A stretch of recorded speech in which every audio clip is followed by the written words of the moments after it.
Hello, everyone. I hope everyone is having a wonderful day in this beautiful Sunday. I hope you're not letting anyone steal your joy.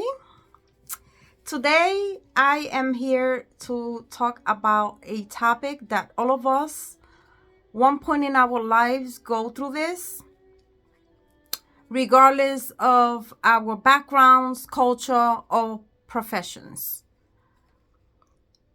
We all, at one point in our lives, see ourselves staring at a blank page, letting the bills pile up to the last minute, or we don't tackle that task that we've been waiting to do.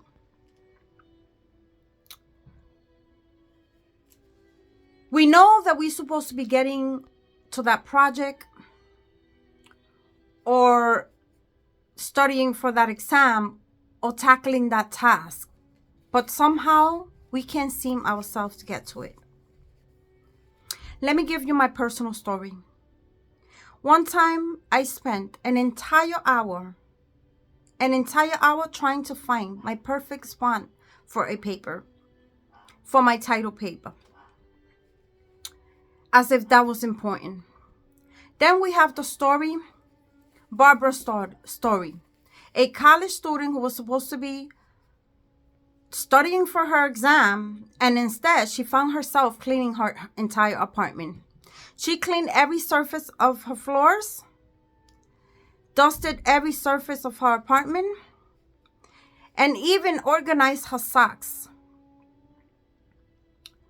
Then we have Carmen, a lab researcher. She was supposed to be working on a deadline. And instead of doing that, she found herself cooking a big meal. She started searching the internet, searching for recipes. Then later she started cutting a whole bunch of different vegetables. Then cutting a whole bunch of meats. When her husband asked her why she was cooking so much food, she said she was fueling her creativity. That was her excuse of her procrastinating and not attending to her deadline. And then we have Emma, a biology student. She was supposed to be studying for her biology exam, and instead she found herself organizing her entire kitchen. She took everything out of the cabinets and organized them by categories. Then later she started wiping all the kitchen counters and sweeping the floor. Then she took her spice rack and organized it in alphabetical order. That's to say, so you could see all the different ways that we find ourselves procrastinating.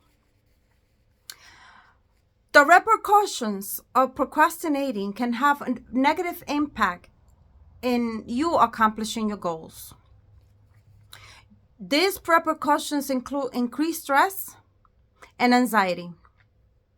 Your anxiety will start increasing the minute you start doing unimportant things that are not going to help you with that project, or write that resume, or apply for that loan for your dream home, apply for college, write your book, make that important phone call, or whatever that is that you keep procrastinating.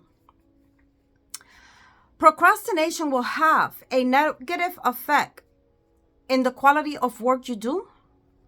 You will be missing deadlines, be late for work, and it can also have a negative impact in your relationship as well as your mental health. Your mental health is very, very, very important. Procrastination is a very complex issue.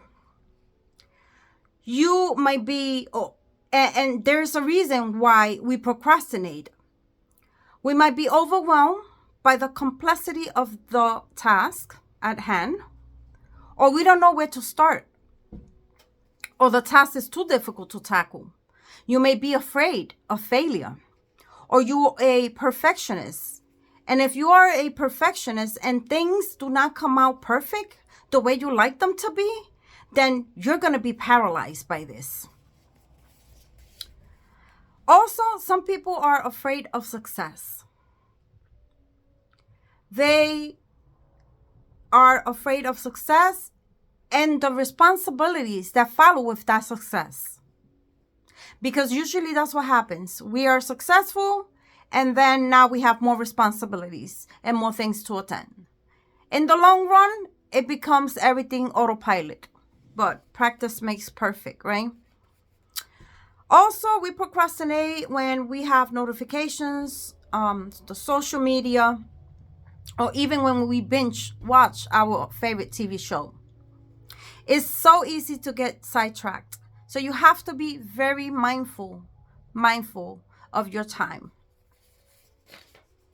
But here's the thing.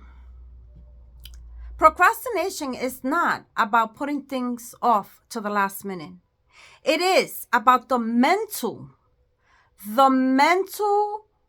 emotional toll that it takes on you from stress, anxiety, guilt, and even shame. Sometimes procrastination can make us feel as if we're not good enough or that we cannot achieve our goals. So we ask ourselves, so how can we prevent procrastination? How can we overcome our fears, our distractions, and our self-doubt? I am here to tell you some ways in which you can avoid procrastination. The first one is break the big task into smaller chunks, achievable chunks. Set clear goals, set deadlines, make a plan and stick to it. Third, eliminate all distractions. Turn off your phones. That way you don't hear the notifications. Log off from social media and find a quiet workplace. It is important that you find a quiet workplace. Fourth, let's practice self-compassion. Let's be good to ourselves. Eat well, exercise. It's good for our mental health. It's good for our brains. Everyone procrastinate in one way or the other. We all procrastinate sometimes, and that is okay. So don't be hard on yourself if you do procrastinate. Just get back into the wagon, get back to what you're supposed to be doing. Take breaks when you need them. It's important that you take breaks. Fifth, use the Pomodoro technique. The Pomodoro technique is you work for 25 minutes without interruptions, followed by a 5-minute break. This will allow you to not be overwhelmed, feel burned out, and achieve more. 6, reward yourself for your progress. Celebrate the small wins. And remember, why are you achieving this goal? Why do you want to achieve your goal? Why? It is important to you. And 7th and finally, remember that procrastination is a permanent state, and we can overcome it one step at a time. So we can develop new habits, new skills, and a new mindset.